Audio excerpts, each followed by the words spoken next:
Bill Williams. It's hard to go wrong when you're on the right side. Rightside Radio. Solid, conservative, and just plain right.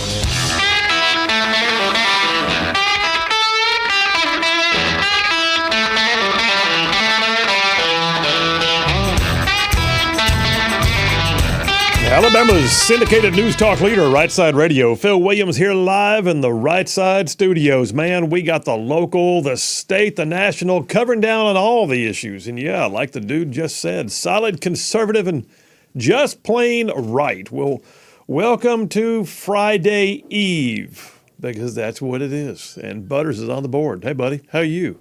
I'm doing good. Yeah. I'm feeling the need for coffee. Yeah, I share the need for coffee. It's getting to the end of the week. It's the elixir of life. It is the nectar of the gods. It is designed for our benefit. It is coffee.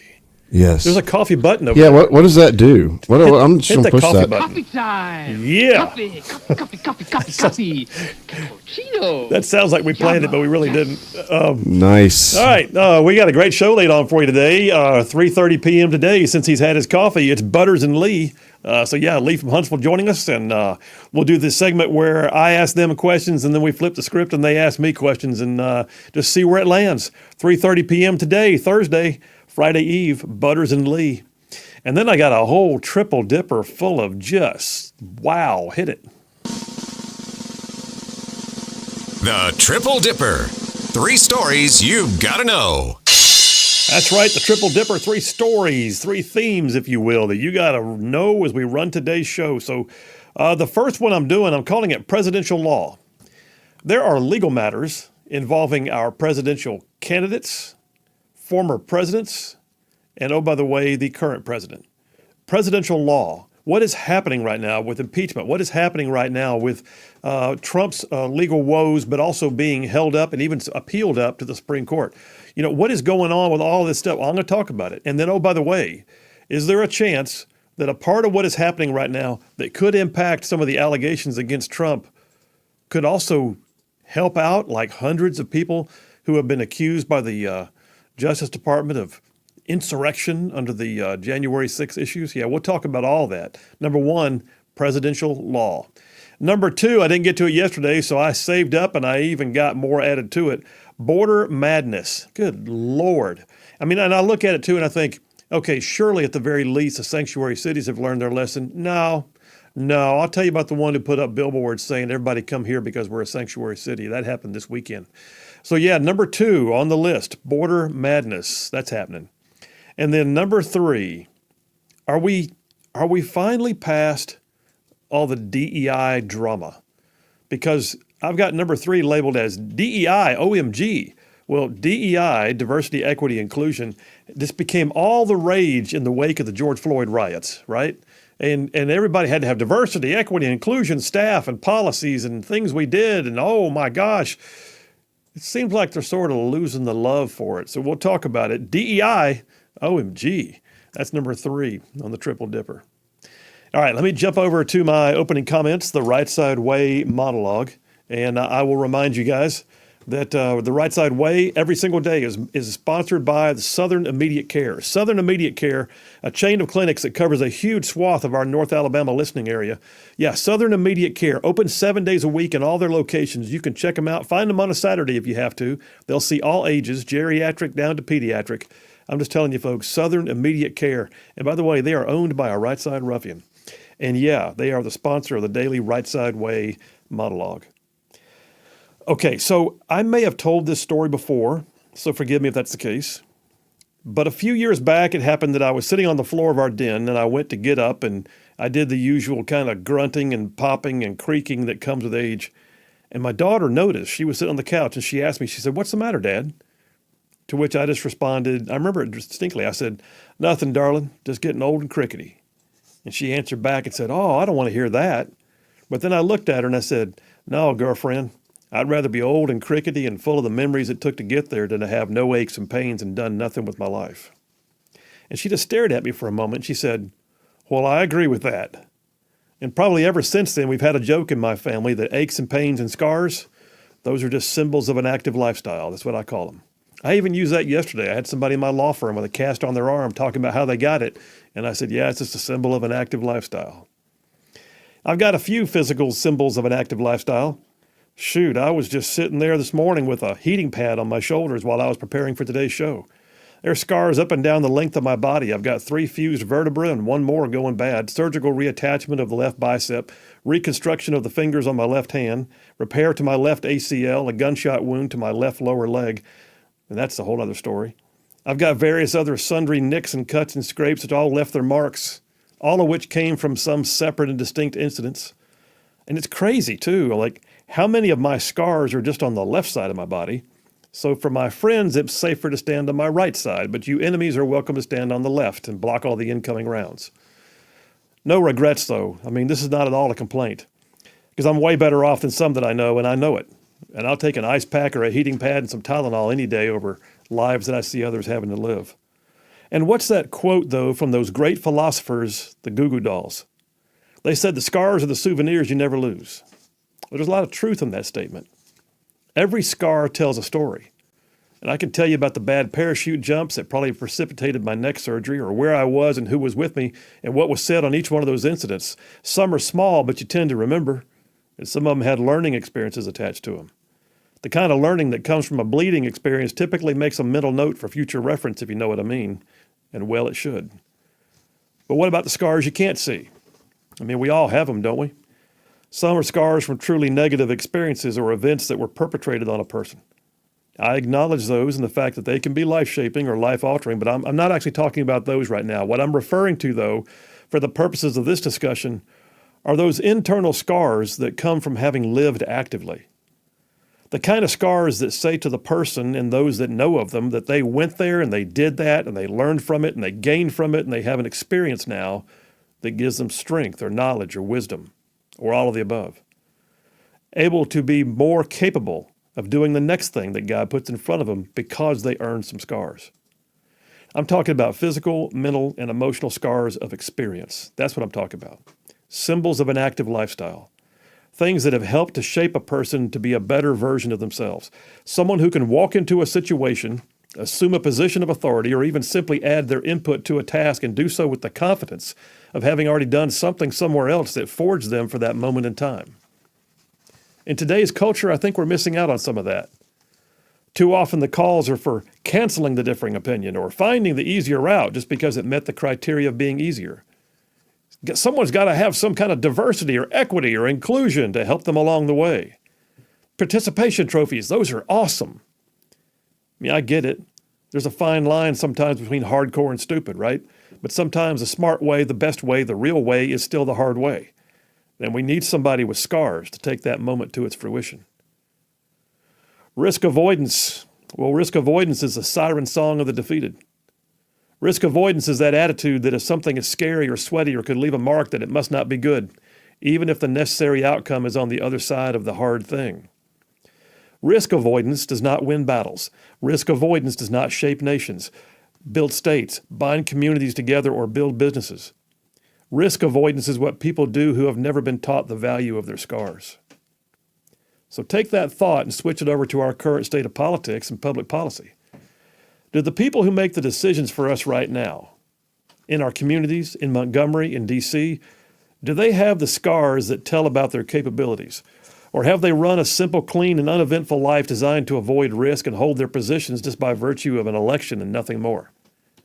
Have they aspired to the office because it attracted them and it paid them and it occupied their time? It gave them notoriety. Or have they aspired to their position because they came to the realization one day that their scars had equipped them for a role that they felt uniquely qualified to fill?